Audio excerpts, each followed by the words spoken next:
To children, do not take Linzess if you have a bowel blockage. Get immediate help if you develop unusual or severe stomach pain, especially with bloody or black stools. The most common side effect is diarrhea, sometimes severe. If it's severe, stop taking Linzess and call your doctor right away. Other side effects include gas, stomach area pain, and swelling. There could be more to your story with IBS-C. Talk to a doctor today. Say yes to Linzess. Learn more at linzess.com or call 1-800-LINZESS. Sponsored by AbbVie and Ironwood Pharmaceuticals. The best audio entertainment this fall is on Audible. It's the home of storytelling with audiobooks, exclusive originals, popular podcasts, and more. All in one app. Sign up for a free 30-day trial at audible.com. On Twitter, make sure to give us a follow. Search 1410 Kinner for Justin Kinner on Twitter. That's 1410 KINNER. And ESPN Dayton for the station Twitter handle.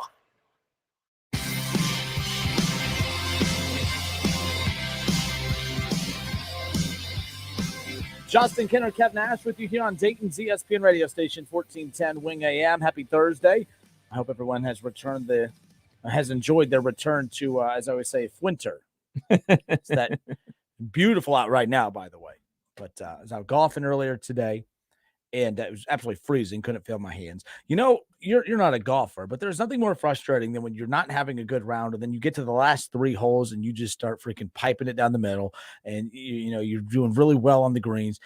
I'm like, that's what drives me nuts. I do horrible all afternoon, and then the last three I kill it, and now I have that itch to like get back at it. So I'm like, okay, after the show, I think I can sneak 9 in. That's how I feel about bowling. Bowling? Yeah. I like bowling. It's bowling season's coming up here in January for me. So yeah. I'm excited for that. Like on that last frame, if I get 2 strikes and pick up like something else or whatever, I'm like, man, why couldn't I do that in the first couple frames? It stayed hot. But now it's time to go. Oh, well, but I think everyone knows. And by the way, I've asked this question before. And again, you not golfing a lot. I don't know if you would even can relate to it or not. But we ran into this today. We were at Springfield Country Club, and we had the whole course to ourselves. It was awesome to start. And then the back nine, as it started getting nice, started filling up a little bit. But we had this group behind us. I guess it's because they're really good, because they just kept hitting them right down the middle. We kept losing our ball in the leaves and everything. It drove me nuts. But I don't know. Do you get for our listeners out there? And by the way, 518-1410, that's the number to call and jump in on the conversation. We're live on Facebook. We're live on YouTube. You can leave this in the comment section. Would you rather have a group in front of you that's slowing you up, or someone just coming up behind you, just kind of rushing you along? Like, which one annoys you more? I hate waiting on people. I can't stand. I'm so impatient. I don't want to wait on anybody. I get so pissed. I don't care if someone's coming up behind me, because I feel like I'm still in control. Like, you can keep hitting up behind us all you want. You can keep throwing your hands up at me from the previous tee box. I don't really care. I'm going to do me. I'm going to do my thing. Whatever. I have to be in control. I'm a control freak. You've worked with me for how many years now? I think you know this. So that's where I'm at. I don't mind if people are behind me. My wife, when we go golfing, she hates it. And then we start bickering on the course because she goes, hey, you got to hurry. There's people coming up behind us. I'm like, hey, I don't care. We paid for golf too. And I'm going to go at my pace because we're going, but I'm the opposite. So like, her and I are completely opposite on that. She gets anxious when someone's coming up from behind us. I don't really care about that. I get real anxious and annoyed when I see someone in front of us, because I'm like, come on, you're slowing me up. Can't you let them play through? Like, if you're slower, like if you ever take me golfing, which I highly suggest you don't, we go golfing one day and it's like some real good golfers behind us and they're like waiting and waiting. Isn't it kind of like courtesy for us to say, hey guys, go ahead. He's learning the game. I'm a vibe guy. So if I like the people behind me and I feel like they're giving off good energy, like if I feel like they're throwing their hands up at me, I'm like, oh, okay, buddy, I'm going to take a few more practice swings. I'm going to read the greens a little more. Oh, not this club. Hey, Kev, can you bring me my 6-iron, please? But yes, you let people kind of play through. And we did. There was a group of 3 behind us today that we let them play through. And Keith, look at me learning the lingo. And like KB, the thing with Keith, like, so for instance, in this situation, if I lose a ball and if I'm going to give it about a good 60 seconds, 90 seconds of searching around where I think my ball is, I'm not going to be why I'm holding our group up. So I'll just be like, hey, I'm just going to drop one. Whatever, the leaf rule, especially right now during the fall. I'm like, I'm not taking a stroke. I know the ball went this way. You guys all saw it, and dropping here, but whatever. We're not playing for money.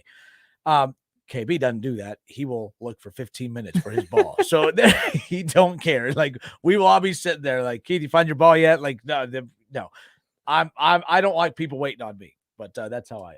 So, it's a very weird game. I mean, I imagine it's a white ball. It would be easier to find, but like I told you guys a couple months ago, I went golfing for the very first time and I lost probably like 7 balls that day. Oh yeah. And this was in the middle of the summer without any leaves on the ground. Yeah, today I lost 2 balls, which that's a win for me.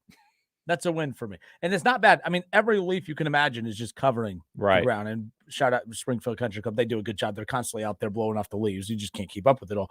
But that's pretty bad. Every time I go out in the fall, I lose a ton of balls because, whatever. But there's a fun day out on the course. Shout out to Chuck and Lee's Famous Recipes. We were out with them today, me and KB. So that was a good time. But now we're back here.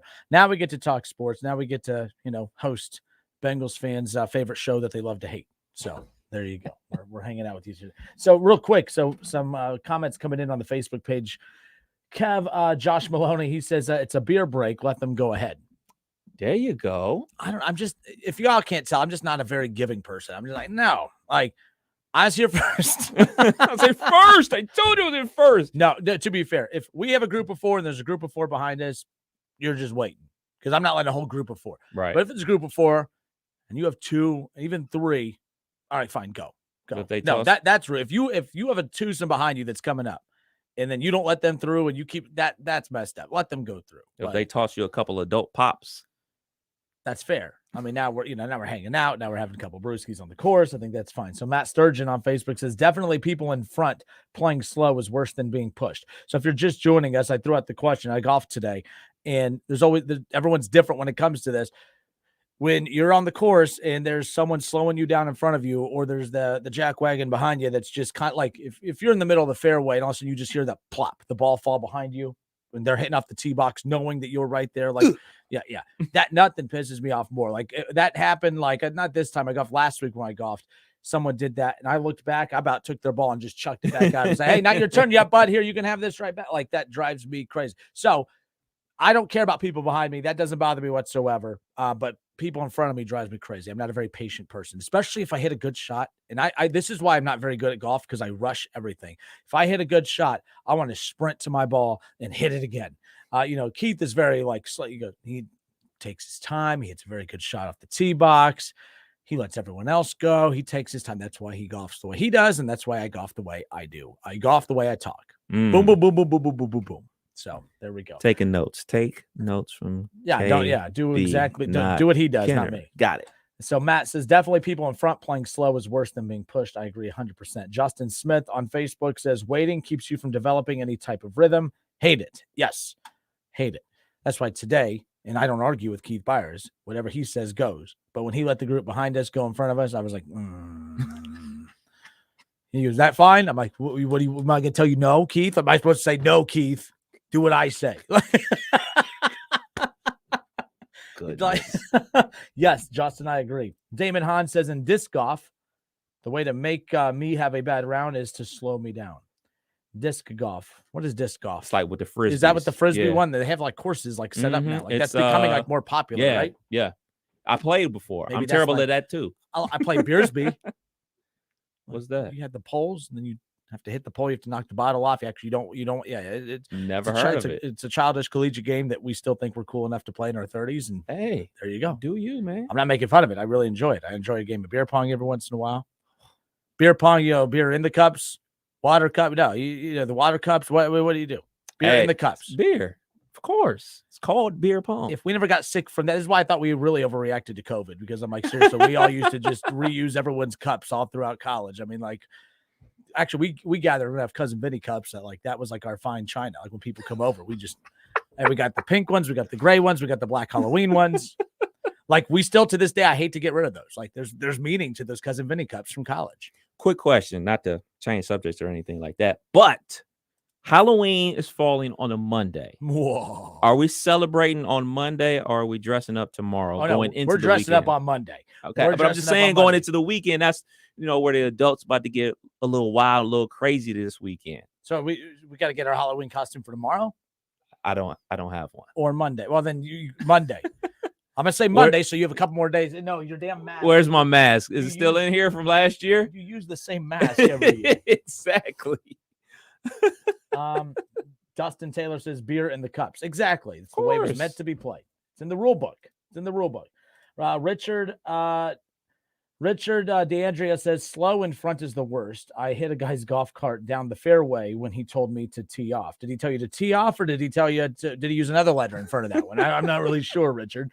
But yes, I'm with you 100%. I think that more people agree with me that having someone slow in front of you, like I think it's worse than road rage for me. I get that angry. I have road rage, but I get more angry on the golf course when there's someone slowing me up in front of me. Like I hate it. Can't stand it. So, because if I'm golfing bad, I need to hurry up and get back to the next tee box so I could, fix what I just did, get that good shot. Then when I hit a good shot, then I can't wait to go to my next shot. So anyways, boo-hoo. Yes, Kinder's always whining and complaining. Matt says, Damon Hahn says he hates waiting.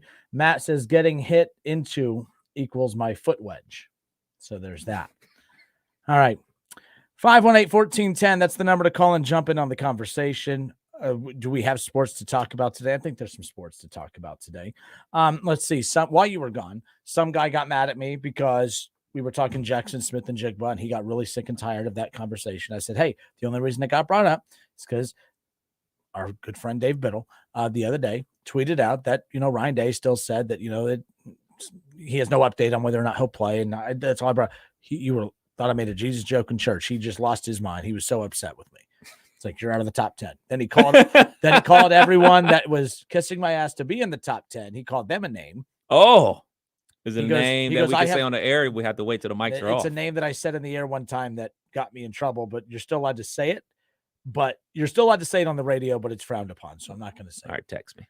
But there you go. So what else did I miss? My 2 days off the show. Is it Ohio State? And I know where you're at with this yesterday, because we were just talking about, some people kind of, after last week's performance against Iowa, when they won the trap game, we were talking about expectations for Ohio State. Is it fair to say that this is a championship or bust season? If they don't win a championship, the season is a failure.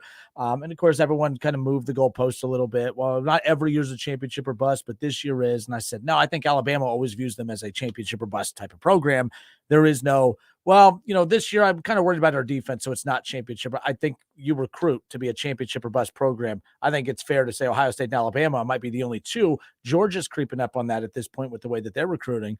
I'd say Alabama, Ohio State are the only two championship or bust programs. You could put Georgia in that conversation as well, just because it starts with the recruiting season. It starts on those national signing days. I think they all bleed into one another. Yeah. Like, that's why I'm not making excuses for Jimbo Fisher, but people that keep using the Jimbo Fisher, which, by the way, you should not have 4 losses. I'm not excusing that. That's pathetic. Like, I know you think you have the players for the future. 2 dudes already hit the portal. Get ready for the decommits, dog. Told you. You have the players for the future, but you still got to coach and play now. You guys do know that, right? Like, that drives me nuts about Texas A&M, because you're right. It's going to impact the losing now is going to impact the future. But my point is you guys could point out a lot of things of why you're upset with Jimbo Fisher, but using the number 1 recruiting class, and this is what you guys are doing this year. You guys do realize that the number 1 recruiting class, like, it's not all freshmen playing, and all freshmen are ready to make an impact right off the bat.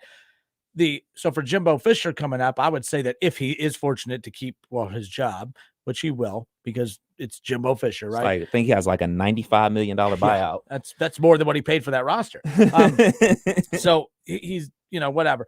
But I think in the next year or two, it is fair to say if Texas A&M does it, they're on a championship or bust expectation window over the next 2 years with that class that you just brought in. I think that's fair. I do think that the number 1 recruiting class, although that is being watered down because of the transfer portal, it's tough to keep classes intact as much. I do believe that brings upon an expectation of, you better win. You have the best players in the country. You better win. There's really not a whole lot of excuses after that. For you to be a championship or bust program, I think there's 3 levels. I think there's the guys that you are bringing back, the guys that you have coming in, like that freshman class, and those expectations for that season. So with Ohio State, what they have been able to accomplish since the days of Jim Tressel, since then, I have viewed Ohio State a championship or bust since they won the national championship versus Miami. And that was what, like 2002? So ever since then, it's championship or bust, in my opinion, with Ohio State, because 1, you've proven that you can do it. 2, okay, you're bringing in top 5 level talent at every skill position and offensive line and defensive line position. And we're supposed to, because we're Ohio State. We have every advantage in the world. So I don't think I don't believe that Michigan is a championship or bust program. because they're ramping up to become that. They made the playoff last year. They're having a real good season this year. If they beat Ohio State and win the Big Ten again and go to the college football playoff again and everything like that, then, okay, we can start talking about you are a championship or bust program. I really only think we can go 2.5 if we're doing over-unders championship programs out there, and that would be Ohio State and Alabama. I know there's a lot of other programs that put a lot of money into their programs, but do they put all the money into the programs? Are you getting those players to go along with it? So, yeah, Ohio State is a championship or bust program, period. I think we're going to get to the point, too, where as name, image, and likeness, we get embedded into that more and more as each recruiting class checks, as we get further and further into this era of name, image, and likeness, when we start looking at, because it's only a matter of time before graphics are made to start comparing, the money that each team costs to field or whatever, right? So we keep talking about all the money. Ryan Day talking about the money that it's going to cost, $13 million to keep a class intact and to get these recruits on campus and yada, yada. So if we start looking at these teams and the money that they're spending on these players, on these recruits, on these classes, I do think there's going to be a certain number. We don't know what that number is yet. We got to see what the average is over at least a couple year sample size just to start gauging it. But I think in the next 4 or 5 years, we're going to have a base to say, hey, for any class that is spending this amount and you're not winning at least one national championship, I think that's a problem. Like, that is the thing. We're moving away from this amateur model of, well, this is just young, a little bit of the older kids now. No, these are adults who are making very good money now. Some aren't making as much as others, but it doesn't matter. This is what they wanted. That's fine. But I do think that the money stipulation is going to start raising expectations. Like Texas A&M, it's one thing to get the number one recruiting class and fail with it, but to have the money that was spent on that recruiting class and then have guys leave and decommit, and now you're losing money and you're losing games. I think that you're not just losing the money that you spend on the recruits, but you're going to be losing money from advertisers and other stuff. I think that that's going to have a huge trickle-down effect as far as how punishment is handed down for not following through on what you're supposed to do. So good for Ohio State. Like, they're in good shape. Alabama's in good shape. Good for Georgia. They seem to have this locked in. Texas looks like they're kind of very organized with their name, image, and likeness stuff. I think Texas A&M went ham with it, but they're not buttoned up as much as the other ones. So I think it's going to be interesting to see the teams that succeed with name, image, and likeness, but aren't able to follow it up with the success on the field. Also, something we got court and other sports too. Something else we got to think about. We hear this phrase, always recruiting the guys that are on your team currently. That's not just an off-season thing. That isn't, all right, we get through the entire season and all right, we do our postseason wrap up and our meetings with the players and like, all right, man, we want you to come back. This is what we envision for you for the future. Some of that recruiting that you do is throughout the regular season too, be it playing time, be it how your offense or defense is performing, saying, hey, when you get a little bit bigger, a little bit faster, a little bit stronger, I want you playing that outside linebacker position like this redshirt senior that's playing ahead of you, like, so you can show the player the vision that you have for them and everything like that. So when you look at a Jimbo Fisher and you look at that offense and it's not able to cross the 50-yard line versus any team with a pulse outside of Alabama, like, have they had a good offensive output this season? I don't think they have. I'm not even sure if they scored over 30 points this season in one single game. So I don't think they're going to make a ball. I'm thinking that they're going to see a lot of decommitments. They suspended 4 true freshmen from the team already. So it's about to be a cycle downward for Texas A&M. And like you said, with those expectations, like, I'm a guy that believes in NLI and everything like that. But what people have to realize, and more importantly, what parents and high school coaches have to explain to the young kids going to be freshmen and accepting this money is, all right, you accept this money, there's going to be an extra added expectation on you. You're a 5-star cornerback. Well, now, not only you're a 5-star cornerback, they're expecting you to be Deion Sanders, but hey, man, they're expecting you to start off the bat like Jalen Ramsey. They're expecting you to have a pick 6 in every single game. They're expecting you not ever to give up a touchdown. Like, these expectations are going to go through the roof. So it's a lot that goes with it. And when you're looking at a program that has the number 1 recruiting class versus a team or a program that has like the number 5 recruiting class and they look like they are in better shape than you, or even like Tennessee, who has like the number 12 recruiting class, who looks like they're headed on their way up and you're headed on the way down. A&M, where do you think these kids are going to go when they hit the decommit button on you, or they hit the transfer portal on you?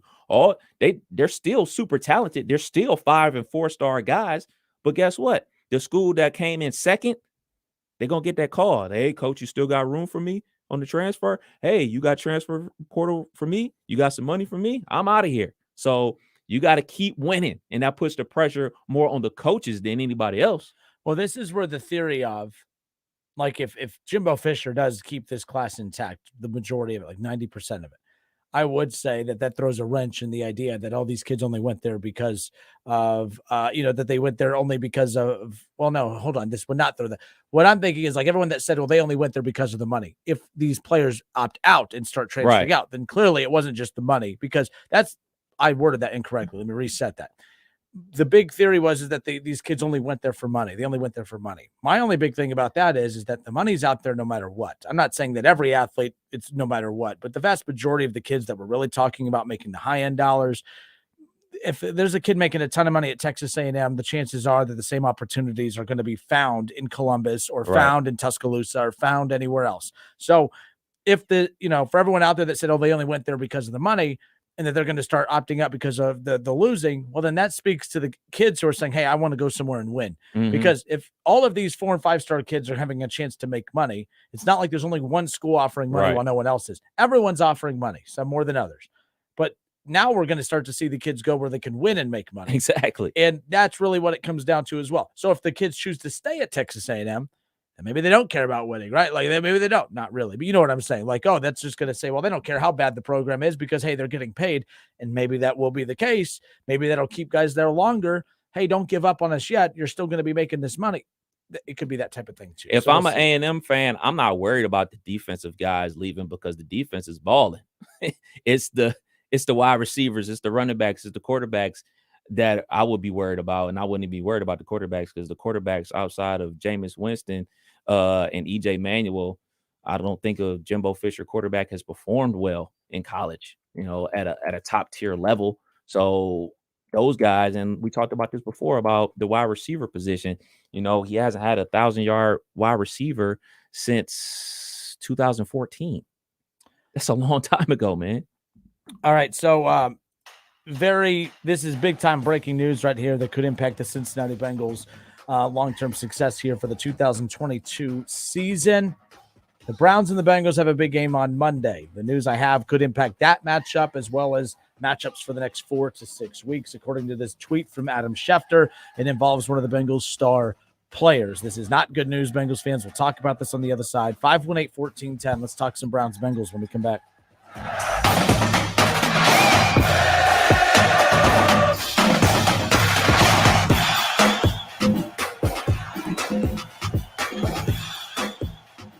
The Justin Kinner Show with Kev Nash. Presented by Brad Mays with Home Experts Realty. Weekdays at 3 p.m. on 1410 ESPN Radio. Hi, this is Eddie Sorrell, Body Shop Manager at Germain Honda of Beaver Creek. Our technicians have over 125 years of total experience. That means we can repair your vehicle correctly and efficiently. So when you need a dependable body shop, we're here. And we repair all makes and models with new state-of-the-art equipment to get you back on the road quickly. Plus, we offer loaner cars during service and free estimates. Stop by and see us. Germain Honda of Beaver Creek, State Route 35, just east of 675 between Xenia and Beaver Creek. Do you enjoy sports betting and fantasy sports? If so, it's important to know that gambling's not a way to pay bills or earn income. Learn how to set limits and recognize the warning signs for problem gambling.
It's the home of storytelling with audiobooks, exclusive originals, popular podcasts, and more. All in one app. Sign up for a free 30-day trial at audible.com. Dayton sports fans, for more local sports content, make sure to subscribe to Dayton's ESPN Radio YouTube channel. And don't miss the Miami Valley's only local sports talk show, The Justin Kinner Show with Kev Nash, weekdays from 3 to 6 p.m. on 1410 Wing AM.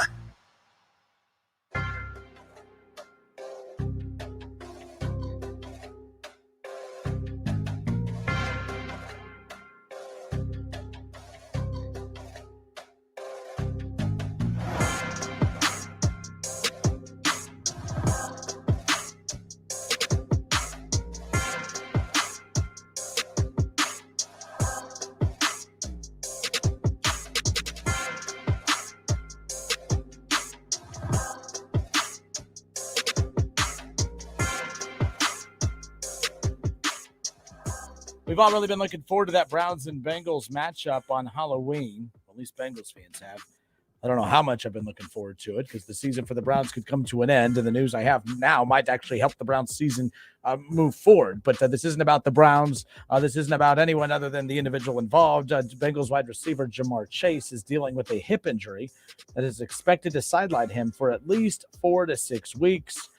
This news just came out a little bit ago. ESPN just breaking it. Adam Schefter, and of course, all news outlets, sports news outlets around the country on social media right now. This is a huge deal to the Cincinnati Bengals because it's the time. First of all, there's never a good time to lose your best player or best weapon offensively, right?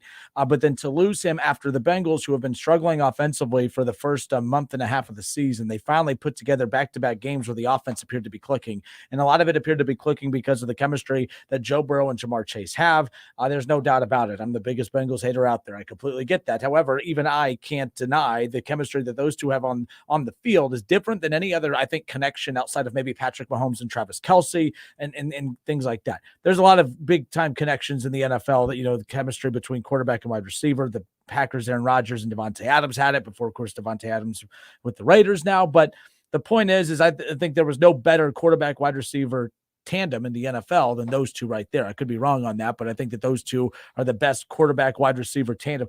This is a huge deal from the standpoint of you're never better when you lose a player like Jamar Chase. The only spin I would give this is the fact that the one thing that the Bengals have a lot of depth at is the fact that they have so many weapons, especially on the offensive side of the ball. I think what this Jamar Chase injury does, Kev, is it does really, I think it's going to stress the importance of not T. Higgins, not Tyler Boyd, but I think it's going to stress the importance of Joe Mixon.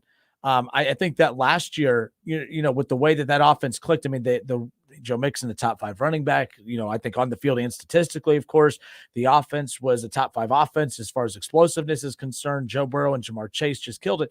But I think last year they could have dealt with this injury more than I think they can this year, mainly because they don't have the run game to help balance out the shift in offensive focus here. I don't think losing Jamar Chase is going to totally change the focus of the offense in the passing game, but you can't tell me that this team is better off without him. That's definitely not what I'm saying.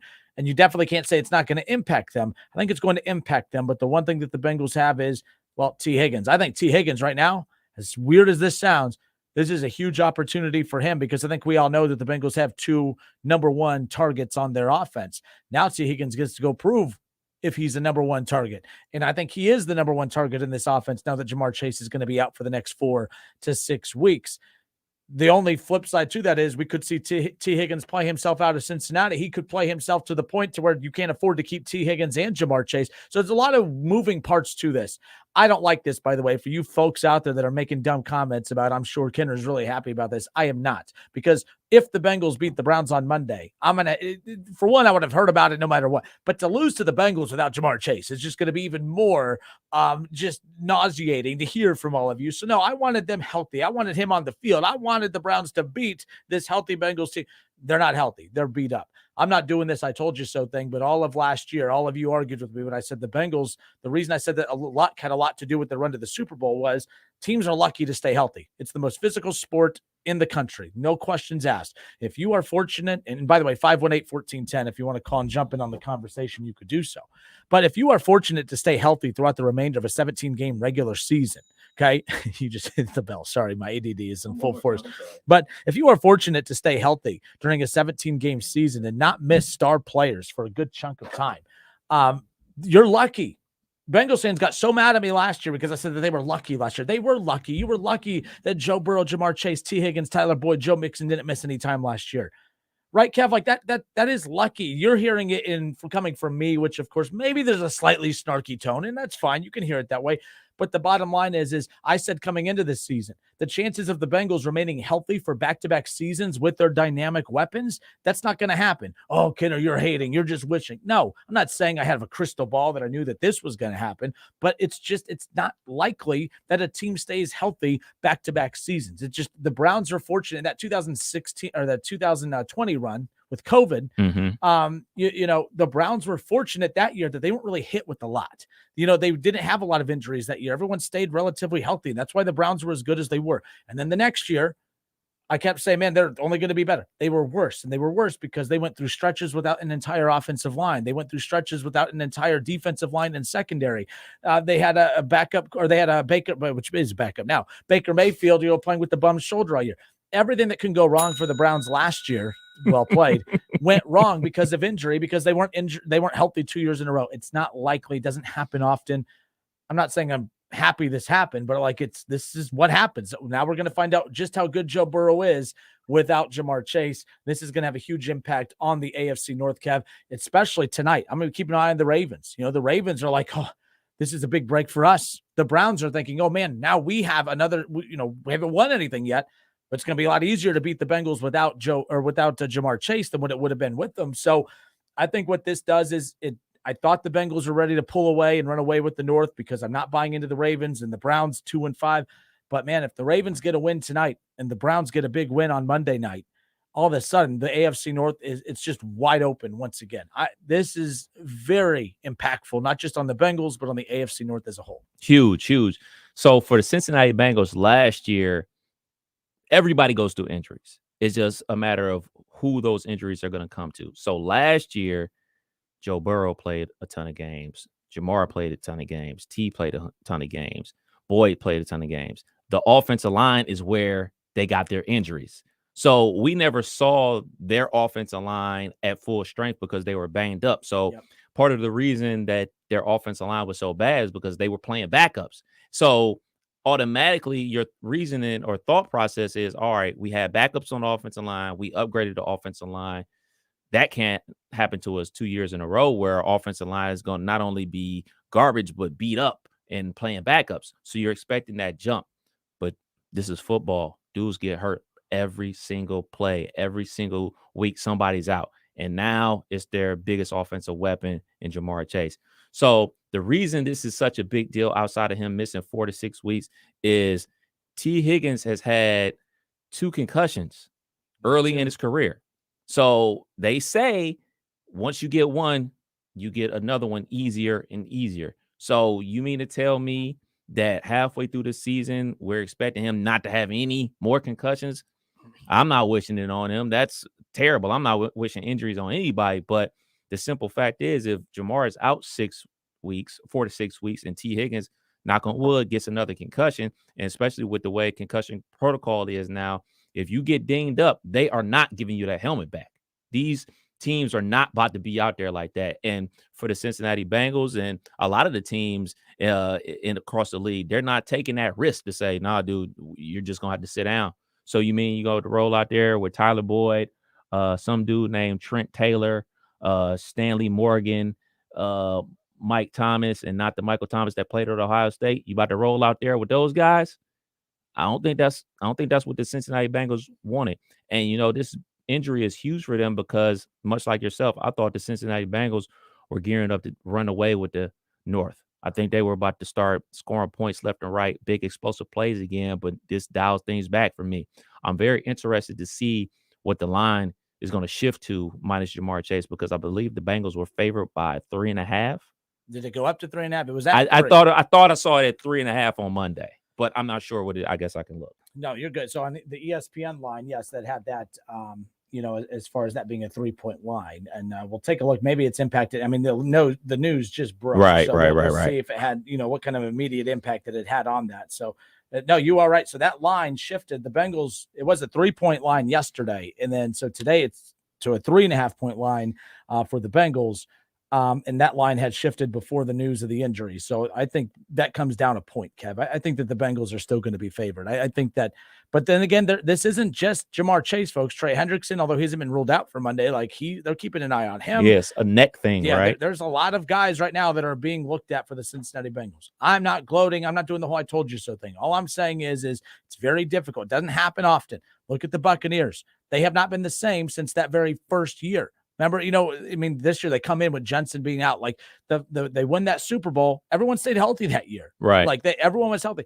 Since winning that Super Bowl, they were banged up last year. Guys were missing time, overlapping with one another. Then they come into this season not hurt. It's tough to stay healthy and remain healthy in this league. So you button up your offensive line. Super. Now you have an offensive line, but now you're not as strong in the pass game. Now you're not as strong in the run game because Joe Mixon's taking a step back.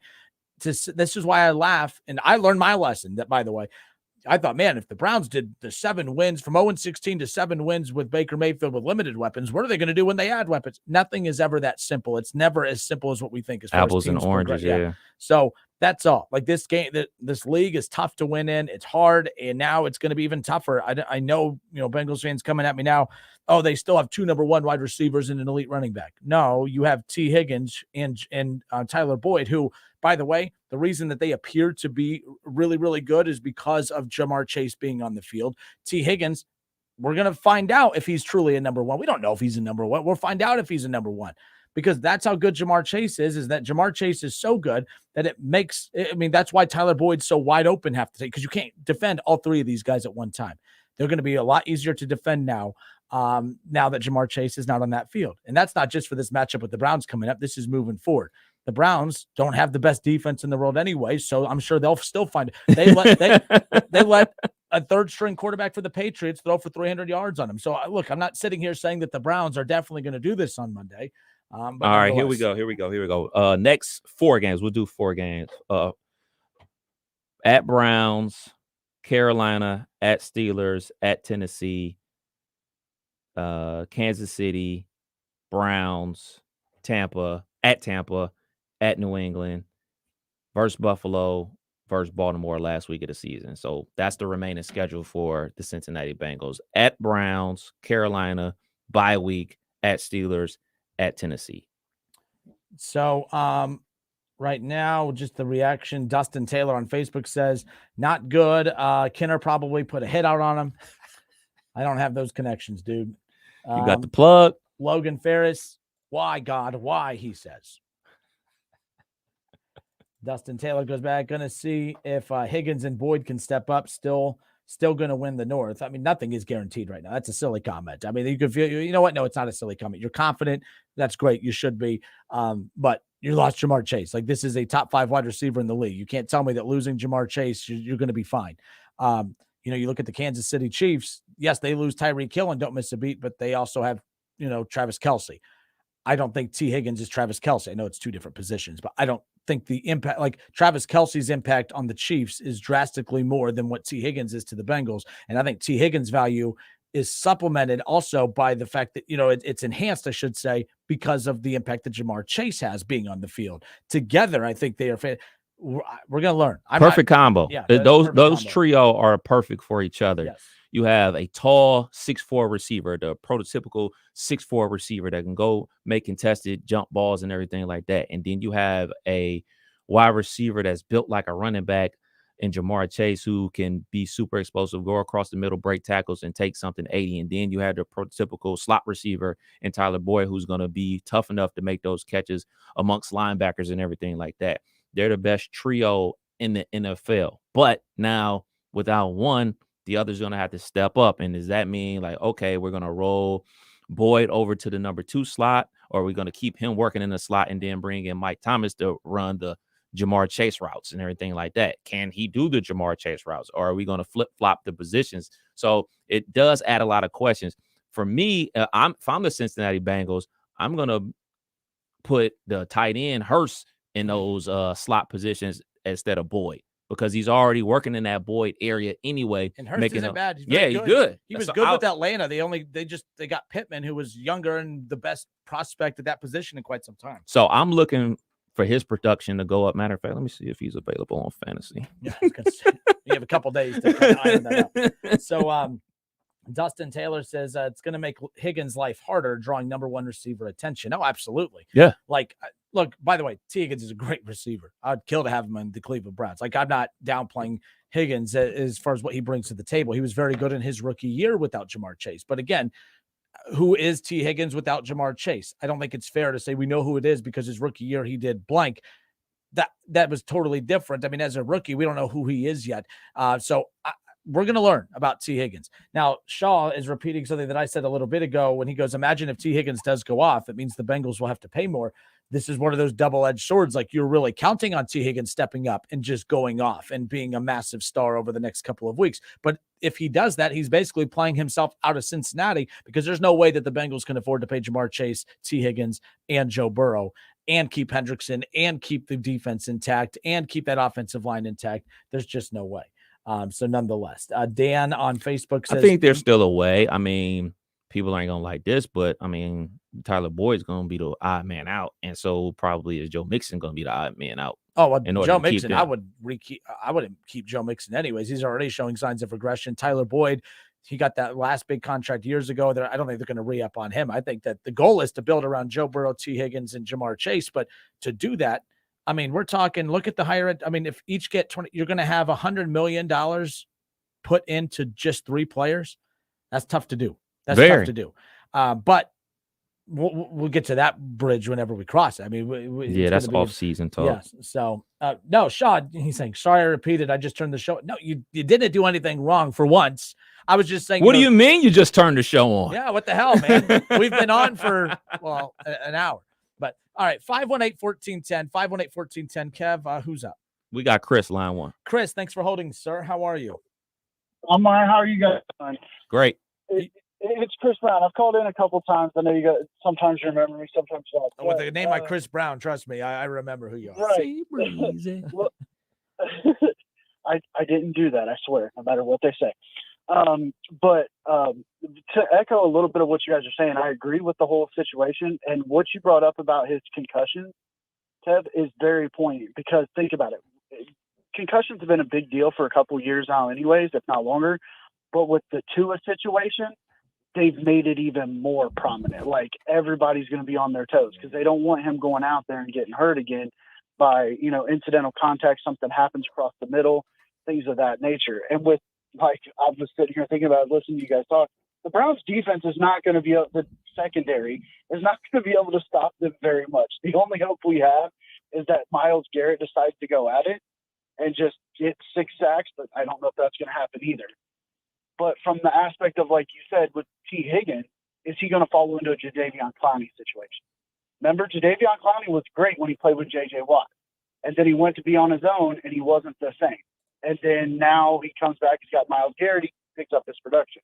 Is that going to happen to T. Higgins? Well, that's a good offensive crossover example right there as far as like how they play off of one another. And that's a fair concern to, but yes, I do think that is a fair concern to have. I think that Bengals fans should pump the brakes a little bit. Hold the brakes. Well, I think they should pump the brakes on saying that T. Higgins is going to be just fine. We don't know that he's going to be just fine. And even if he is just fine, it doesn't mean that the offense is going to be just fine. That's like saying, well, they're going to be just fine. Then you don't, if they are fine without Jamar Chase, then they don't need to pay him whenever it's time to pay him. Then if that's the argument I'll make.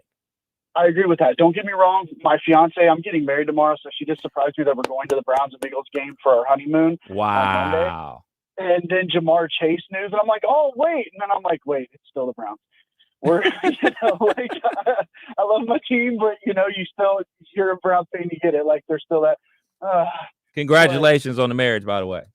Thank you, guys. Thank you. But from that aspect, I am excited to go and see what happens. But you just read off their schedule. The Bengals still have an opportunity, even with, possibly mundane offense, to come out of this at 4-0 over the next 4 games before they go to Kansas City with the bye week and Jamar Chase coming back. They still have an option. I mean, the Steelers are not what they need to be. The Titans are going to be maybe an interesting game. And then the Panthers don't get me wrong, Tom Brady lost to them, but, We've all seen the memes on that. But, and hold on, I got to ask, did you guys see the whole report that Giselle said he either retires or she's done for good? Did you guys cover that? I heard the golf stuff earlier, but I had to go to the sport. Didn't see it. Yeah, there's a rumor going around that she's told him if he doesn't retire, she's going to be done for good. But, and as for you with the golf scenario, Justin, I appreciate it. I do. I suck really bad, but those one shots where you hit a miraculous shot, that's what gets you keep coming back. And Kev, I get you with the bowling, same thing for me. But I realized that, Justin, you're kind of like the people you hate. You're the person standing there going, oh, my God, you're taking forever and throwing your arms up. And then you get aggravated with people behind you and go slower. And I do that. Oh, no. Look, I've never once – I'm the biggest hypocrite in the world. Like, what other people do that annoys me, I have no problem doing that to annoy others. Like that, it's just it's the world I live in. And I'm that person too. And like, not to be that way, but like when you see somebody doing that, you kind of want to be Betty. It's like when somebody comes flying up behind you on the road and you just start going slower. Yeah. I like you, Chris Brown. I like you, Chris Brown. You're my kind of people. I turned into that guy, and I'm like petty, and I'm watching them, and then they start to speed up. You speed up to make sure they can't get in front of you in the other lane. Oh yeah, I'm that guy. Oh, definitely. And Kev knows I probably might be the pettiest person he knows. So yes, there's that. Hey, Chris, appreciate you. Can we start calling you Petty Betty then? Whatever floats your boat, dude.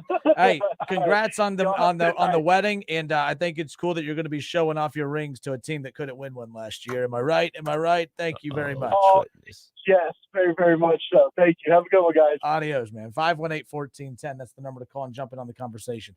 All right, filling up the phone lines. Reaction, Jamar Chase out for the next 4 to 6 weeks. How, you've heard our thoughts on how this is not just going to impact the Bengals in their matchup against the Browns on Monday night, but how does this impact the AFC North big picture? Because it looked as if the Bengals were about to just take off and leave the Ravens and the Browns and the Steelers, in the dust. But now this kind of evens up the playing field a little bit. We'll talk about that when we come back. Your reaction, Bengals fans, are you concerned? No Jamar Chase for 4 to 6 weeks. You've been very cocky over the last 2 weeks. How could you sit here and act like this isn't a big deal? I mean, I'm not happy about the injury, but I am happy that the Browns have an opportunity now to maybe close the gap a little bit. That's all I'm going to say. It is what it is. So 518-1410. Phone lines are open. We'll be right back.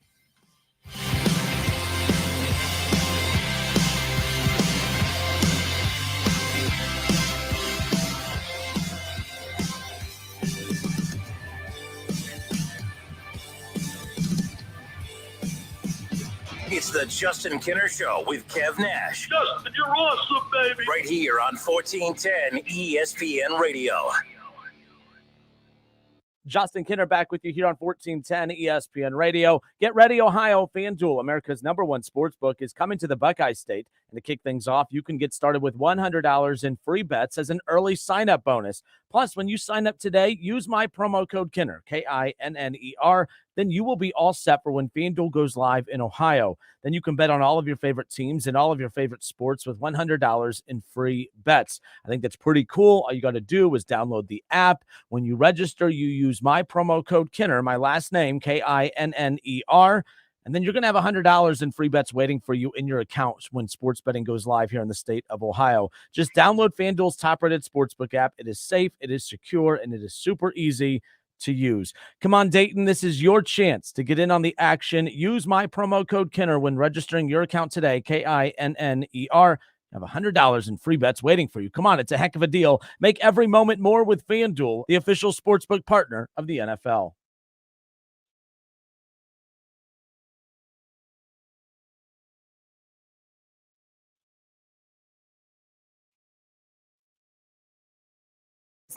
Staples has you covered with remote workspace solutions. And now at Staples, save 25% on all desks, storage and filing products, chair mats, lighting, decor, and desk accessories when you buy a chair. Explore solutions for your remote workspace at Staples, the working and learning store. Ends 10/29. In-store only. Exclusions apply.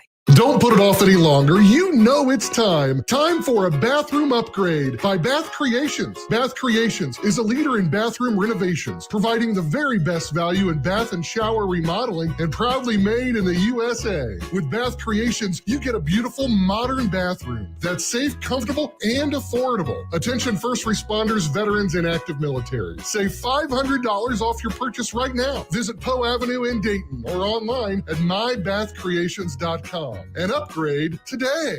Fall into a new career. KTH Parts Industries has immediate openings, second shift production associates, and equipment technicians. Material handling experience is a plus. This is an excellent new opportunity that offers an attractive benefit package, medical, dental, 401k, attendance bonus, and a competitive wage, starting at $19.75 per hour with annual increases. KTH is hosting open interviews Monday through Friday from 7:30 a.m. through 3 p.m. Visit kth.net. KTH is an equal opportunity employer.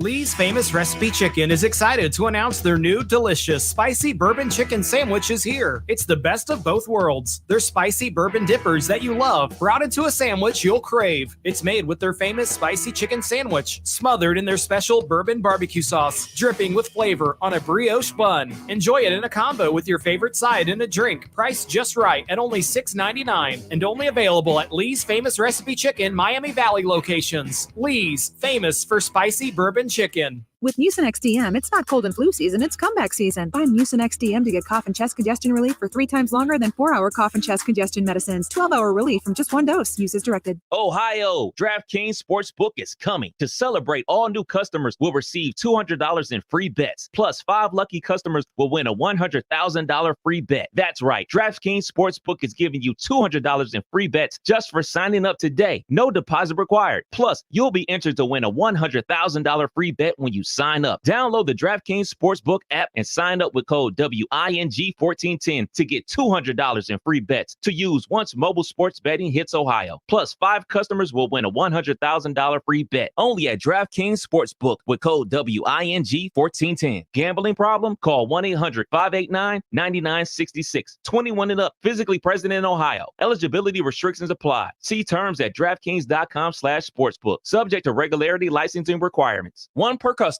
$200 issued as $825 free bets. No purchase necessary for sweepstakes. Void where prohibited. Ends first day. DraftKings is allowed to operate in Ohio. See terms at dkng.co/OH. First, we decide where we want to go. Then we need to know the best way to get there. Hi, my name's Adam Barada. I'm the owner of Advantage Gold. We're the highest rated precious metals firm in the country. We teach people how to own physical gold and silver. Now, we've won the Best of TrustLink Award 4 years in a row because we educate our clients on how to buy gold and silver the right way. We don't pay celebrity spokespeople millions of dollars. We'd rather pass that value on to you. Call 800-900-8000 and speak with one of our experts. We'll send you a free gold kit along with my latest #1 national best-selling book, The Great Devaluation. Call 800-900-8000. That's 800-900-8000. Get the best information, the best process, the best service, the best value. Call Advantage Gold at 800-900-8000. Call 800-900-8000. Advantage Gold is not an investment advisor or a tax advisor. Consult with your financial advisor before investing. Dayton sports fans, for more local sports content, make sure to subscribe to Dayton's ESPN Radio YouTube channel. And don't miss the Miami Valley's only local sports talk show, The Justin Kinner Show with Kev Nash, weekdays from 3 to 6 p.m. on 1410 Wing AM.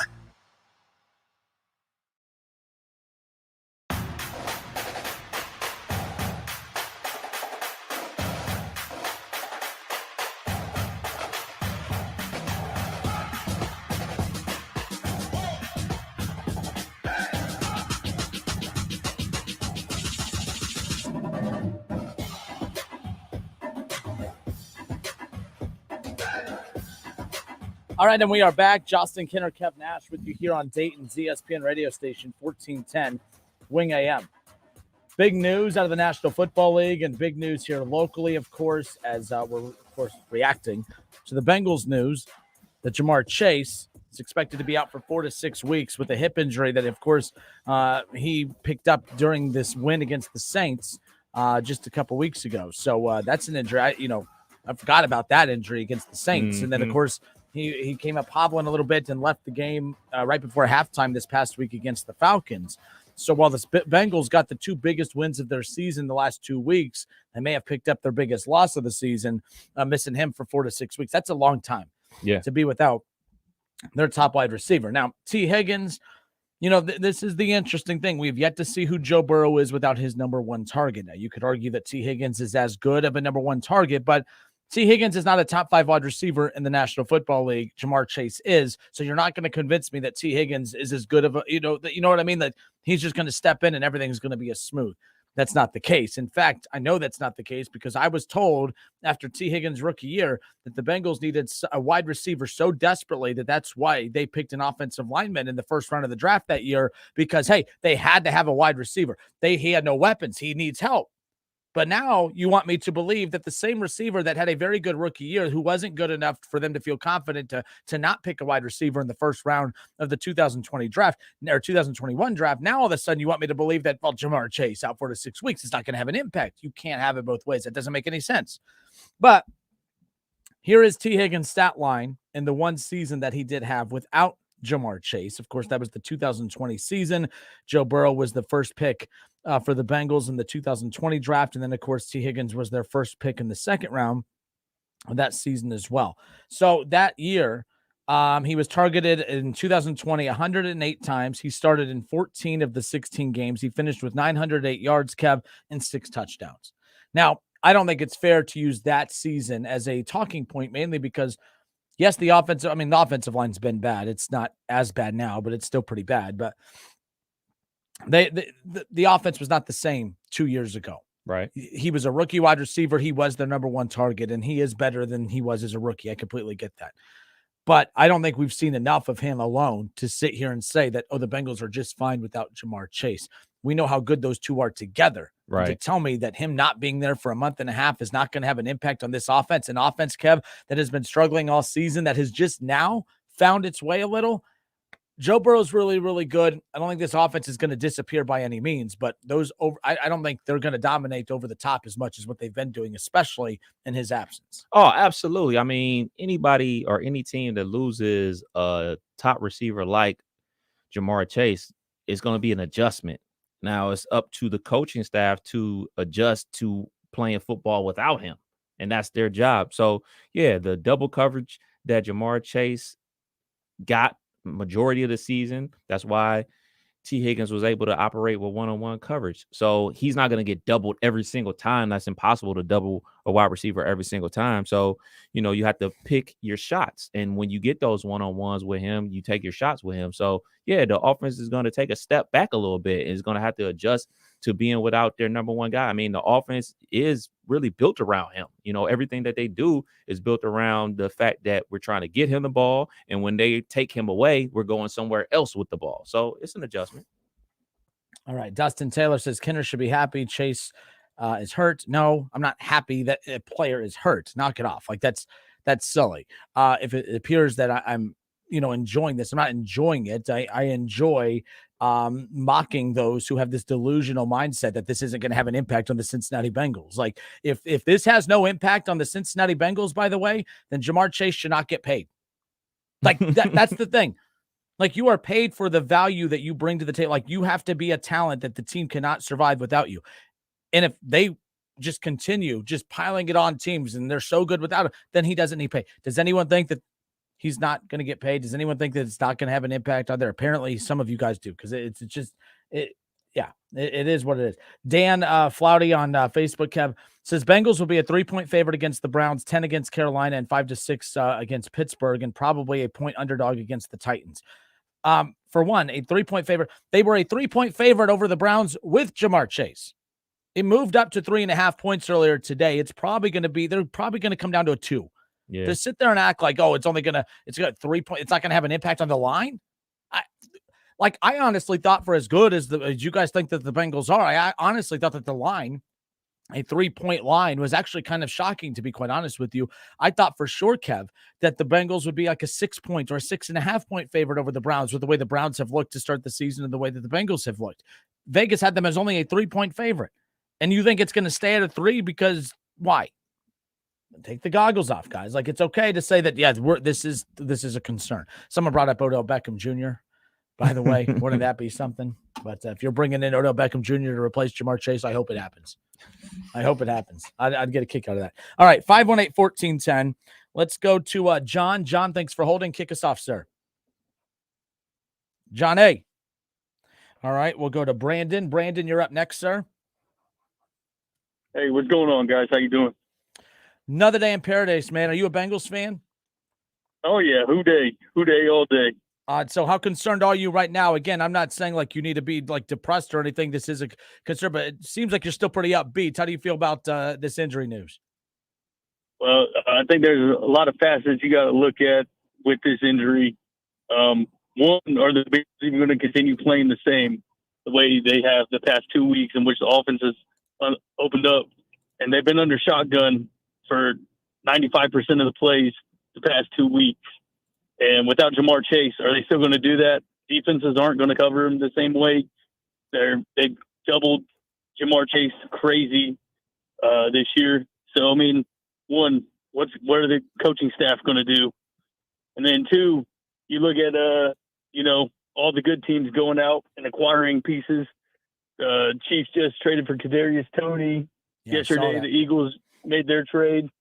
So, I mean, the Bengals, I think, you saw earlier in the season, their wide receivers after Tyler Boyd, T. Higgins, and Jamar Chase leave a lot to be desired. So, I mean, do they go out and get one of the disgruntled young guys from New York? Because that seems to be what I would do, because that's what the winners do, is go out and acquire more talent. Brandon, when is the trade deadline? I should know this. I know it's coming up. It's usually week 8, so that would be Tuesday. Next Tuesday. So the day after. So, that's going to be interesting too. So, like, I think that that Monday Night Football game is going to have a huge impact on the AFC North and the direction that a lot of teams go. Let's say the Bengals stub their toe and lose to the Browns on Monday night. There is going to be panic, okay? There is going to be panic because it's just going to be chalked up to, oh, man, no Jamar Chase. Now we're not the team that we were the last couple of weeks or the team that we've been the last year and a half. Will they panic and make a drastic move? I don't know who's going to be available out there. A lot of big names have already been picked from. But you are right. I am going to be curious to see if they make any moves. And then if they come out and they fire on Monday and they look like they're not missing a beat, I could see them taking a chance and say, hey, we got T. Higgins, Tyler Boyd, and a very explosive offense in Joe Burrow. Maybe we don't need to make a move. But I think Monday will dictate whether or not they make go for a big trade on Tuesday. Yeah. Yeah, that's all I got. All right, Brandon, I appreciate the call, man. Thank you. All right, thanks. Bye. Yeah, he brings up an interesting point. I mean, you look at the Niners who go out and get Christian McCaffrey. The Chiefs go out and get Kadarius Toney, and there's still talks of them being able to. So you had Kadarius Toney, who I think that's a project that they're working on. Is it, the offense and Daniel Jones that was kind of keeping him down a little bit, or is this kid really talented? He was talented in college. Yeah. I liked him coming out of college. And if there's a quarterback out there that can get the most out of him, it has to be Patrick Mahomes and that offense. So, they might get OBJ as well. But you're looking at the Eagles make a big move yesterday, and they get the big pass rusher, of course, from the Bears. Yeah. There's been big moves being made all over the place, Kev. Very NBA-esque. Yeah. And the Ravens go out and get Deshaun Jackson, 8 years too late, but nonetheless, it's the thought that counts. What's your thoughts on that? Boy, they just love they over the hill wide receivers, boy, I tell you. The Bengals, I do think Monday, if the trade deadline's Tuesday, Kev, I think they're going to be on the phone. They're going to be working the phones. I think they're already looking around the league right now to see what's available to them. I don't think they're going to be eager to pull the trigger on anything until Monday night's outcome. Like, if they come out and they just look flat offensively against a average defense in the Cleveland Browns to below average defense, then we're going to be like, oh, man, look, no Jamar Chase. Look how different this team operates offensively. We have to go get a speed guy to kind of, help, kind of balance out the offense again. But if they come out and steamroll the Browns, Kev, and T. Higgins goes off and Tyler Boyd goes off and you know what I mean? And Joe Burrow does what he does and shares the wealth, they might be saying, we don't need to panic. We really don't need to panic. If they win on Monday night, they're now 5-3. All right. They, they're fine. They're going to be favored pretty much the rest of the way moving forward until they run into teams like the Chiefs and Bills and the Bucks in the back end. But I think they're fine. I just think if they lose Monday night, I think they'll panic and I think they'll start taking a look to see what's out there. Yeah, because I'm curious to see what they're gonna do. Like you said, if they go the other way and they lose, like, are you gonna go out there and trade picks for like Elijah Moore, the receiver from the Jets? Or are you going to just go see who we can get in free agency who's still out there trying to latch on with the team? You brought up OBJ. I'm not sure what other wide receivers are out there. He won't be available till like what? He's still not, like, people keep bringing up OBJ. The Chiefs may have picked Kadarius Toney over OBJ because Kadarius Toney's at least made available right now. Right. I don't even know when OBJ would be made available. Right. Like, OBJ is going to be one of those guys. Like, I remember when Dez Bryant, who had a Dez Bryant years ago, it was like, it wasn't a trade. It was a free agent acquisition. Was it the Ravens heading into the postseason? And I think that's going to be the OBJ move this year. Someone's going to add him at the very last moment heading into the postseason. I don't know when he's going to be made available. I should have known that heading into this conversation. That's on me. But I don't think OBJ to the Bengals makes any sense, because if you can't have him until later in the end of December, into January, you're going to have hopefully you're going to have Jamar Chase back by then, so you don't need to make that move. I just think this offense, Kev, is too dang good for them to say we need to panic and give up draft capital or give up anything to go get another wide receiver. That's once how Jamar Chase comes back, then you got to shuffle that individual down a peg. It doesn't make sense. I think they're just going to write this out. Yeah, I think so too. That's why I was saying, like, why would you give up draft capital for Elijah Moore? And when Jamar Chase comes back, what you going to be running 4 wide offense? No, you're not. You're going to be going back to your big trio and having Hurst be the outlet receiver that he's very good at the tight end spot. I think you just ride it out, and hopefully he comes back in 4 weeks, not the 6 weeks. Yeah. So Gary on Facebook, shout out to Gary Toole, by the way. He came out and hung out with us this past Sunday at Frickers, which, by the way, that's where you'll be. I'll KB. be. Me and KB. Let people know you're a drink of choice, by the way, because people have been buying me drinks the last couple of weeks, which, by the way, to be clear, the list, like, I don't need to be bribed with drinks and stuff. I appreciate it. Please don't, I'm not mad that you guys did it. Please, that's not why I'm doing this. Don't come out and buy me drinks. Like, that's really not what I'm doing here. I promise. This is just, we're trying to urge you guys to come on out and hang out with us and have some fun on the weekends or whatever. You don't have to buy us drinks. We appreciate you guys come out. But Gary bought us a drink last week when he came out to Frickers, so shout out to him. But Gary on Facebook, Kev, says, I'm more interested to see how Zach Taylor handles this. Joe and Jamar were a bit of a safety blanket that covered a lot of his coaching deficiencies. How does he cope? That's going to be the thing too. But again, how much of the deficiencies were they hide? I mean, by the way, I agree with you. They do hide a lot of his deficiencies, but there was a lot of talks of not even 2 weeks ago, taking the play calling responsibilities away from Zach Taylor. He has no idea what he's doing. And then they win for 2 weeks, and now everyone loves Zach Taylor again. And now Jamar Chase is gone, and now we're talking about his deficiencies again. I think it came down to Zach Taylor not coaching his best, but I think it also came down to, it's okay to say this, Joe Burrow was also not playing his best. He was not making the right decisions. He was not, moving this offense the way that he should have either. This is just, it stinks because they made the adjustments. They finally seem to be, kind of clicking. Now this is going to be a big adjustment. So I'm talking out of two sides of my mouth here, Kev, because on one side, I'm saying this offense is too good to go out and get someone else and to panic. They should keep clicking. But at the same time, I have a hard time believing that you can remove Jamar Chase and just everything continue on as is. I don't know how both could be true at the same time. Am I wrong in questioning why I'm saying two different things?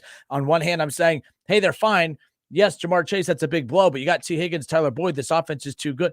But I have a hard time buying into losing a guy like him and it not having an impact. Kev, I don't see how that could be. Yeah. It's going to have an impact. But two things can be true at the same time. I don't think that they should necessarily panic and be like, all right, man, we got to give up the barn to go get Elijah Moore or whoever else is out there. Like you said, he's going to be back in 4 to 6 weeks. These are injuries. These things happen in the league. So it's to say, like, all right, your right guard went down for 4 to 6 weeks. Are you about to give up 2 first-round picks to go get a random offensive lineman? No. I know this guy isn't random. I know he's top 5 in the league, but you just have to basically, ride it out.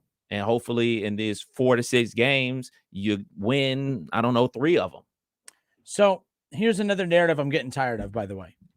I'm defending Zach Taylor on this. So Josh Maloney, he says, run the damn ball. That's what you do to get through this. Folks, can we stop telling Zach Taylor to run the damn ball? Do you guys realize, do you guys not understand, what you're watching? This is how I know Bengals fans are new to football and don't know what they're watching. Kev, as far as the amount of attempts that Joe Mixon has on the season, how high up on that list do you think he is? In the league? Yes. Middle of the pack, I would say. Joe Mixon, okay, he has the 5th most carries in the National Football League this season. Can you guys just stop with blaming Zach Taylor, saying, oh my God, he's not running the ball. He's not running the ball. He is running the ball. The only running backs that have more carries than Joe Mixon this season, Saquon Barkley, Derrick Henry, and Nick Chubb. He's number 4. There's only 3 running backs that have more carries than Joe Mixon. That is Saquon Barkley, who has 143 carries. There's Derrick Henry, there's Nick Chubb, all within the 120, 130 range. And then Joe Mixon has 121 carries on the season. That is double digits more than 5, 6, and 7 on the list. So I get it. The perception is based on everyone crying and complaining and thinking that they know more than an NFL head coach saying, run the ball. Why aren't they running the ball more? The thing is, folks, they're giving Joe Mixon the 4th most carries in the National Football League. Joe Mixon, like, you guys need to start blaming him. By the way, I think it would be awesome to be a Cincinnati Bengals player, Kev, because those players are the most protected players in the league. Their fans don't blame them for anything. Like, you know what I mean? Like, it's very weird. Like, every other team, it's amazing. I was in Cleveland a few weeks ago, and I'm not saying this is right, because even my wife was like, that's really dumb. Browns fans are dumb. And I said, thanks for that. Love you too. And she said, she goes, no, 1 minute, like, the group around us, they're screaming, and we didn't know the people we were sitting around or whatever, but like, they're Nick Chubb. Yeah, Nick Chubb. Well, Nick Chubb was wide open. He drops the pass. Nick Chubb, you suck. Get off the field. And Nora's looking at me. She goes, what is wrong with them? She goes, they're in love with them 1 minute, and then they can't stand on the next. And I'm like, I'm looking at her. I'm like, that sounds familiar. But yes, like, Browns fans, like, blame the player, and it drives me nuts. And that's everywhere. Bengals fans, your player is not producing who has not had, we're heading into week 8, and he has not had one 100-yard game yet. And you guys sit here and blame Zach Taylor. Please understand football. Just because he's not like, oh, well, he's not getting the production from last year, so it's clearly the coaching. No. Joe Mixon is getting on pace the same amount of carries as he did last year. He has the 4th most carries. Only Nick Chubb, Derrick Henry, and Saquon. That's insane to me. By the way, it's not as if I knew that heading into this conversation. I was just kind of curious because I saw a lot of people calling out Zach Taylor's play calling when it comes to running the ball. Well, I guess Zach Taylor is just going to have to be forced to run the ball, which he's totally against. The Bengals have the 4th most rush attempts on the season, as crazy as that sounds. Like, come on, folks. Like, I hear the same thing from Browns fans. What about Nick Chubb? And he has the 3rd most carries in the NFL. And I mean, I totally get where people are coming from with run the ball, especially when you have a Nick Chubb and everything like that. But for people out there, they got to realize, man, this is a passing league, man. Thank you. This is a passing league. You throw this ball on 4th and 1. Like, that's what they do now. And also, if, let's just say, for hypothetical, we could differ about this or whatever. If Joe Burrow is your best player, why would you take the ball out of your best player's hands and give it to somebody that's not your best player? That's just a thought. And that goes kind of like to the NBA conversation that people always have. Well, if you're LeBron James, why in the world would you ever pass it?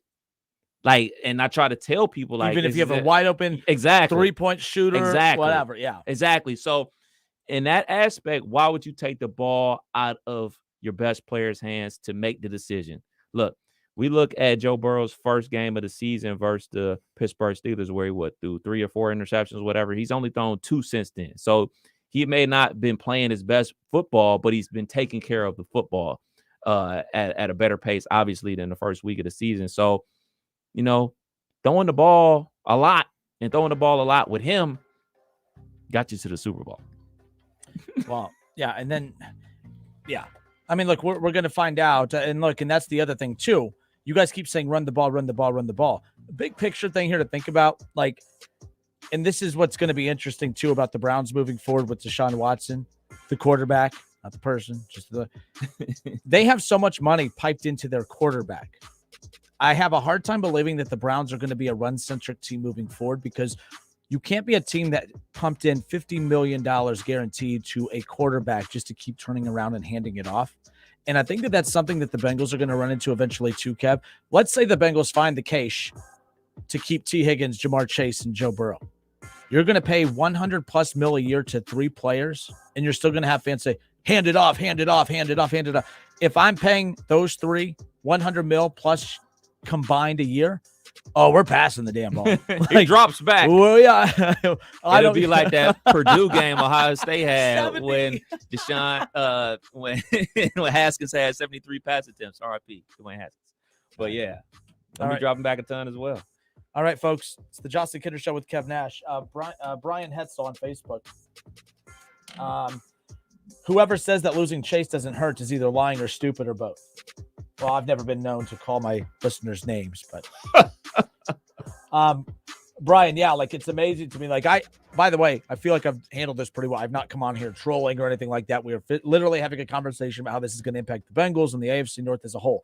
I will say that I'm having a hard time. Like, I understand why fans are like, oh, we'll be fine. We got Joe Burrow, T. Higgins, and Tyler Boyd and all that. And I'm like, yeah. But you've also had that with Jamar Chase and you're 4-3. You've just figured out how to open it up again. And now you got to you can't call plays the same. You can't run routes the same. Joe Burrow can't it's changing everything.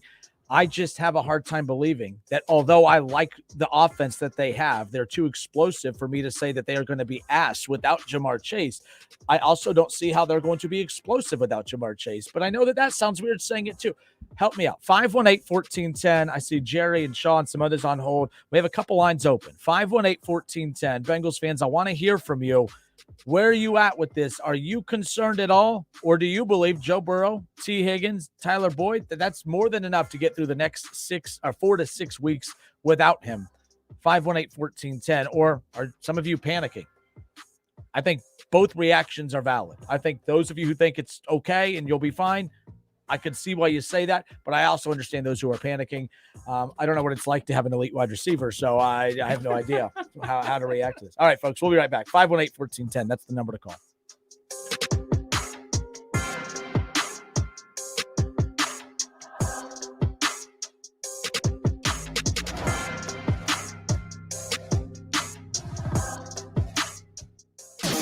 Justin Kinner Show with Kev Nash. Presented by Brad Mays with Home Experts Realty. Weekdays at 3 p.m. on 1410 ESPN Radio.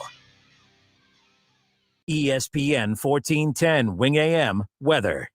The mid-afternoon and early evening will be clear and sunny, a high near 60. Tonight's going to be partly cloudy, a low near 40. And tomorrow's going to be partly cloudy, a high near 65. I'm Pete Spivak for 1410 ESPN Radio. Weather is brought to you by Cullet Propane. 98% of their customers recommend Cullet. If you wouldn't recommend your current supplier, check them out at culletpropane.com.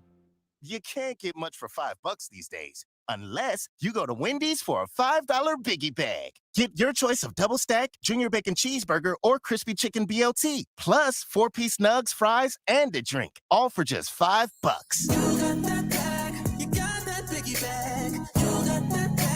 That was smooth, wasn't it? That's how you're going to feel when you get that Biggie Bag at Wendy's. U.S. price and participation may vary. Includes 4-piece nuggets, small soft drink, and small fry. Prices may be higher in Alaska and Hawaii. Have you heard? $5,000 sign-on bonus. That's right. My friends at Cordell Transportation are now hiring Class A CDL drivers for home daily dedicated lanes, no-touch freight with brand new equipment, and offering a $5,000 sign-on bonus paid over 18 months, paid orientation, company 401k. Plus, they're now hiring recent truck driving school graduates. Apply today. Online at CordellTransportation.com. Driven to succeed. Germain Honda Beaver Creek is your local Honda dealer. If you've been waiting to buy, now is the time. For a limited time, we have 22 Honda Passports and 22 Honda Pilots with financing as low as 1.9% and 2022 Honda Ridgelines with financing as low as 2.9%. Remember, we can get the Honda you're looking for. We are taking deposits on current scheduled in-build new Hondas every day. See me, sales manager Jason High, for all the details. We're on Route 35 just east of 675 between Xenia and Beaver Creek. Germain Honda Beaver Creek, the right car, the right price, the right way. It's pro time because at Lowe's, it's Provember. Save big with inventory you can count on, like Flex products or DeWalt power tools starting at just $99. Plus, Lowe's MVPs members earn up to 3 times bonus points per dollar on select items. Save all Provember long. Bonus points calculated before taxes and fees after applicable discounts, if any. MVP's Pro Rewards Program. Terms and restrictions apply. See Lowe's.com/L/Pro Loyalty Terms. Subject to change. Prices valid from 10/17/22 to 2/3/23 or until supplies last. The new Google Pixel 7 Pro is super, especially when it's on Verizon, the network America relies on. It's supercharged, super powered, and a super deal. You know it. Now, switch to Verizon and get the Google Pixel 7 Pro on us with select trade-ins and select 5G unlimited plans. That really is super. Yep. There's never been a better time to switch to Verizon. $899.99 device payment purchase with new smartphone line on select 5G unlimited plans required. $200 Verizon e-gift card with ported. Less $700 trade-in/promo credit applied over 36 months. 0% APR. Trade-in conditions and additional terms apply. This is for the men who never settle, the ones who miss the fairway all day. and still pull out the big stick. The type of guys who will always prefer to be behind the grill than in front of the camera. And the men who never let their friends forget about a high school nickname. This is the Lodge mentality. This is Twin Peaks. Who wants to settle for a single TV? With more TVs, bigger screens, plus our fabulous scenic views, there's more to watch at Twin Peaks. Attention all business owners who rent or lease space, including storage space. Stop wasting your money paying someone else for your space. You can now save a ton of money and own your own building with the incredible sale prices from General Steel. That's right. Start saving money every month on renting space from others. Just call 888-74-STEEL to see how General Steel can help you save money. Our 50-year structural warranty buildings are custom designed for your needs and save you a ton of money. Call 888-74-STEEL. Take it from a successful entrepreneur. If you need to expand or start a new business, you need General Steel. Great team and the competitive pricing is the reason I went with General Steel. Call 888-74-STEEL now, and you can get any of our popular quick construction structures, including a 40 by 60 foot building or a 50 by 100 clear span building fast and easy. Call 888-74-STEEL. That's 888-747-8335. 888-74-STEEL. The best audio entertainment this fall is on Audible. It's the home of storytelling with audiobooks, exclusive originals, popular podcasts, and more. All in one app. Sign up for a free 30-day trial at audible.com. When you're an innovative business, every blinking cursor, every blank page is an opportunity. What will you do with it? Will you make something better or create something new? Our Dell Technologies advisors provide you with tools and expertise to do incredible things. Because we believe there's an innovator in all of us. For advice on smart PCs powered by Intel V Pro that's built for business, call a Dell Technologies advisor at 877-ASK-DELL. Hi, I'm Capri, and the little thing I love about the Chick-fil-A Grilled Spicy Deluxe is the chicken. They actually put it on the grill, cooked it in the sauce. It's definitely a good grilled spicy sandwich. Hey, I'm Michelle, and a little thing I love about the Chick-fil-A Grilled Spicy Deluxe is it's spicy and it's full of flavor. When you pair that with the kale crunch salad, it's just good. Order a grilled spicy deluxe sandwich on the Chick-fil-A app today. Available for a limited time. Real guests paid for their testimonials. Did you know that 3 Ohioans are diagnosed with oral cancer every day? Dentists are doctors of dental surgery and can recognize life-threatening conditions and treat oral diseases before they become serious health complications. Ohio Dental Association member dentists are located throughout the state and are dedicated to providing the highest quality dental care. Ask if your dentist is a member of the Ohio Dental Association and American Dental Association, so you know you're being treated by the best. To find an ODA dentist in your area, visit associationsadvanceohio.com. Cordell Transportation is now hiring Class A CDL drivers. Excellent pay, benefits, and a $5,000 sign-on bonus. Apply today. Online at CordellTransportation.com. Driven to succeed. If you're a sports fan in the Miami Valley, make sure you subscribe to Dayton's ESPN Radio YouTube channel. Buckeyes, Browns, Bengals, local high school sports, Dayton Flyers, Wright State Raiders, and more. Search ESPN Dayton on YouTube and subscribe today.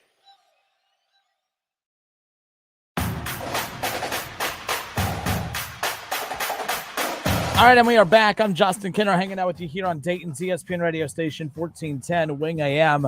All reaction, of course, to the big news that could impact the Cincinnati Bengals, not just this coming up Monday night in their rivalry Halloween matchup with, of course, the Cleveland Browns and AFC North showdown. And in fact, keep in mind the Cincinnati Bengals, as good of a season as they've had, or at least feels like they're starting to have, they've yet to get a win in the AFC North. Of course, they lost to Steelers in Week 1. They just lost a couple weeks ago against the Baltimore Ravens on Sunday Night Football. And now they turn their attention towards Monday Night Football, where they have the Cleveland Browns. They were a 3-point favorite. Actually, the line had moved to a 3.5-point line. That was the spread earlier in favor of the Bengals earlier this afternoon. And I've yet to see that line update since the news that came out just about an hour ago that has Bengals fans all freaking out that Jamar Chase is going to potentially be out for at least 4 to 6 weeks. And possibly putting him on the IR is also a possibility here as he continues to get more opinions. But the opinions that we're taking now are yours. 518-1410. 518-1410. That's the number to call and jump in on the conversation.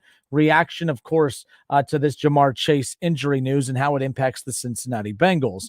The one thing I will agree on Let's see, where did it go? I just lost it. Of course, my apologies. On the Facebook page, Dustin says it's going to hurt, but that is the thing about the Bengals offense the last 2 years. It's next man up mentality. Hopefully that continues. Dustin, with all due respect, I don't know what that means. Next man up mentality. What does that mean? I said this at the beginning of the season, and it irritated Bengals fans, like everything that I say does. But hear me out. I said that the one thing that led to the Bengals Super Bowl run a year ago was luck, and that irritated some. But do you realize that there's not a team in the history of the NFL that has ever won a Super Bowl that luck did not play a role in them winning a Super Bowl? And that luck is health. Luck, if you're not healthy, you're not winning. And if you're fortunate enough and lucky enough to make it through an entire now 17-game regular season and extended playoffs, like if you don't think that luck plays a role in that, I don't know what to tell you. And the luck that the Bengals faced last year was that they didn't face any significant injury news. And don't go back and search injury reports from last year and what about the stub toe that so-and-so had in week 2? Stop it. Joe Burrow, Jamar Chase, T. Higgins, Tyler Boyd, Joe Mixon. Joe Mixon last year was a top 5 running back in the National Football League. They had as dominant of a run game as they did a pass game. And then their defense came along. And you know why all that happened and why they continue to get better throughout the year? They were able to get better throughout the year because there was no stoppage in play or stoppage in rhythm or anything along those lines. Joe Burrow got to get better with his weapons every single week because his weapons were there every single week. Like, that's not the case this season. Jamar Chase being out for one game is manageable. Being out for a month and a half, that's a completely different story. So I don't know what you mean, Dustin, by next man up mentality the last couple of years. There hasn't been a next man up mentality because there hasn't had to be a next man up mentality. It's you're the man, go do your thing. Jamar Chase has been doing his thing since he arrived in Cincinnati. T. Higgins has been great since he arrived in Cincinnati. Tyler Boyd has always been good for Cincinnati. That's how he got that big contract extension, and he went from being the Bengals' number 1 wide receiver to now their number 3 wide receiver. And my goodness, if you have Tyler Boyd as your number 3 wide receiver, you got a pretty damn good receiving core. But they are only an elite receiving core because Jamar Chase is the engine that runs that receiving core. T. Higgins is very good. Tyler Boyd is very good. But together without Jamar Chase, I don't know how really good that they're going to be. Well, I know that they'll be good, but how good will the passing game be? Because as I pointed out earlier, the Cincinnati Bengals, they were they were basically so concerned about the weapons that Jamar Chase or that Joe Burrow did not have that although they had the worst offensive line in the history of football, they said that going to get a number 1 wide receiver was the number 1 priority instead of the number 1 offensive lineman prospect to come out in over a decade. So, and by the way, I don't need you to go pull up stats about how, or whatever the heck his name was, the offensive lineman. Why have I forgot his name already? That's how relevant he is still. The offensive lineman, of course, from Oregon that we're talking about here. The point is that at that time, you didn't know Jamar Chase was going to be this good, just like you didn't know that the offensive lineman from Oregon was not going to live up to being the best offensive lineman in the history of the world.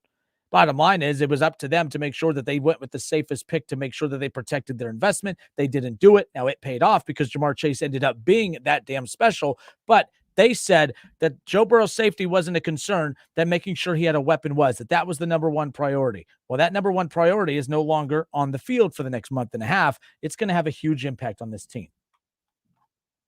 Dustin Taylor. What? So the O-line and defense has had, first of all, a bad offensive line missing anyone. If anything, that's addition by subtraction. If you missed any of those offensive linemen from last year because of injuries, my goodness, I don't know what to tell you. Now, you went from a guy that sucks to a guy that sucks even more. Okay, fine. Maybe they got worse that way. And as far as defensive injuries, like who? You had Hendrickson. You had all your main guys out there last season. That's how you were lucky to get to the Super Bowl. Stop being defensive. You were lucky last year.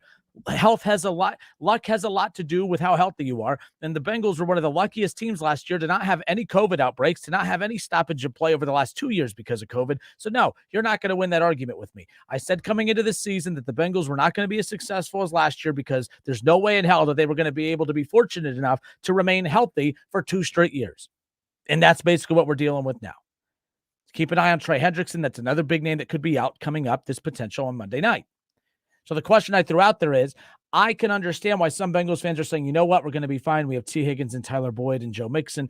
I would feel more comfortable approaching the next month and a half if the Bengals had a run game. They do not have a run game. That's the problem. The Bengals run game right now is in some serious jeopardy. And the reason I'm saying that is because it's not Zach Taylor. It's not the scheme. I think it's the running back. Joe Mixon has regressed. Joe Mixon is not as explosive. He doesn't have that burst. And statistically, he's just not as good as last year. And last year, he was a top 5 running back. We were told that if Joe Mixon had a improved run, imagine what Joe Mixon would do with an improved offensive line, considering that he's had 1,000-yard seasons with some of the worst offensive lines in Bengals history. You get a much better offensive line, and he's actually gotten worse. It's not that he's gotten worse because of the offensive line. It's just because he's regressed. So if the Bengals had this top 5 run game that they could fall back on and rely on that in the absence of Jamar Chase, I would say, you know what? The Bengals are going to be absolutely fine. The reason I don't think they're going to be fine is because you don't have a top 5 run game anymore. And now you just lost a top 5 wide receiver, the most explosive wide receiver and playmaker that we've seen since Megatron?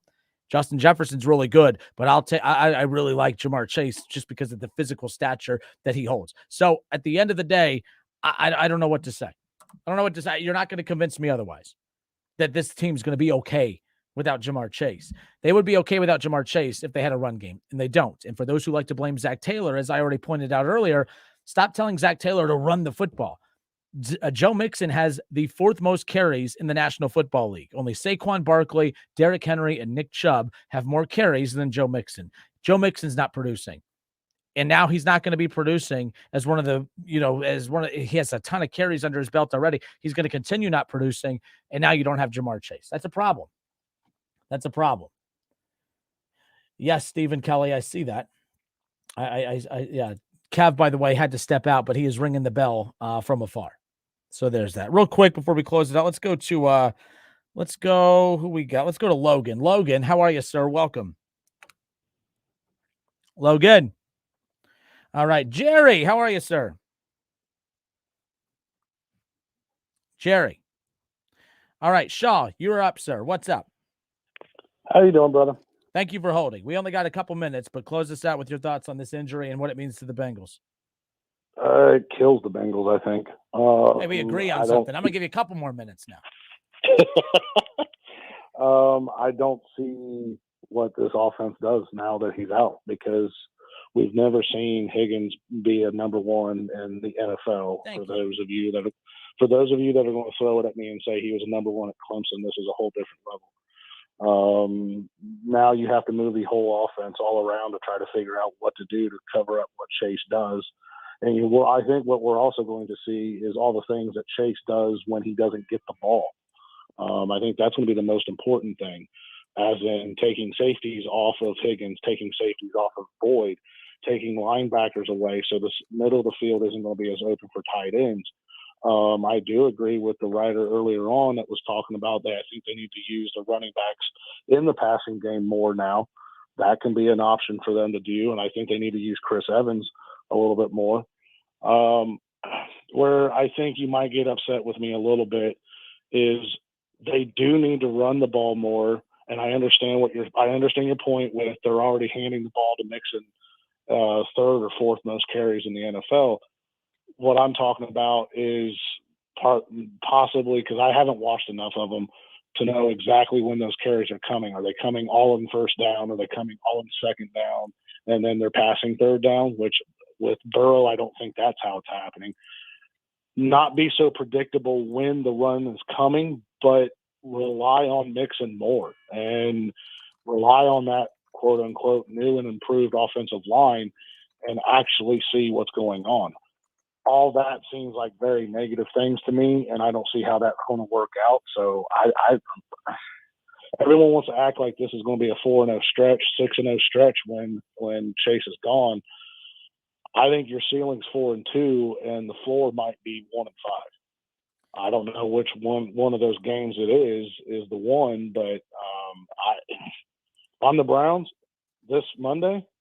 A lot of zero blitzes coming Joe Burrow's way.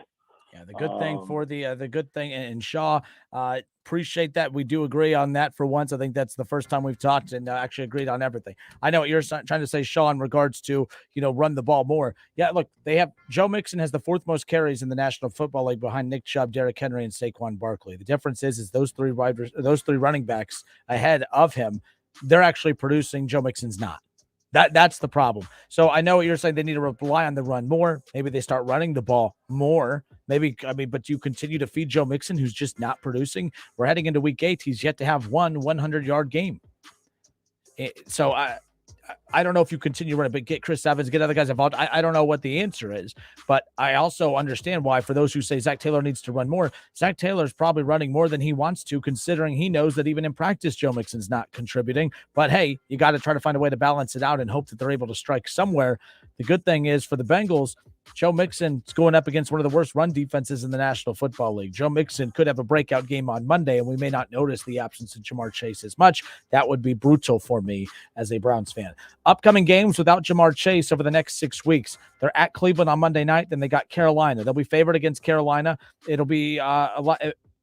That game against the Steelers, they'll be favored over Pittsburgh, but I don't think it'll be by as much as y'all think. They won't be favored against Tennessee. They won't be favored against the Chiefs. Then they have the Browns, Bucks, Patriots. I think the Bengals are in trouble, folks. I think they're in trouble. I think over the next 2 weeks, 3 weeks, I know you're saying, but you're at Pittsburgh, and Pittsburgh is, they're going to come at you hard. You should beat the Panthers. You should beat the Steelers. I think the Bengals lose to the Browns on Monday. They win the Panthers and Steelers game. And then what's that put you at? I mean, that's going to put you at 4-4. Then that's going to put you at 6-4. And then after that, all right, after that, then you got the Titans, Chiefs, and Browns. I think that's 3 more losses coming your way. Now you're 4-7. Then you got the Buccaneers. That's 4-8. Then at the Patriots, that should be a win at this point with what we've seen. And then you close out the season against the Bills, and 7-8 win team. Bengals are in trouble. I'm sorry. Maybe I'm just a hater, but the Bengals have no chance of making the playoffs without Jamar Chase. None. They're not winning on Monday night. I was confident the Browns would win before. Hell, with as good as the Bengals have played the last 2 weeks, they were only a 3-point favorite over the Browns with Jamar Chase. Vegas agrees. And I can't wait to see what the adjusted line is going to be. Browns win on Monday. Happy Halloween. We'll do this again tomorrow.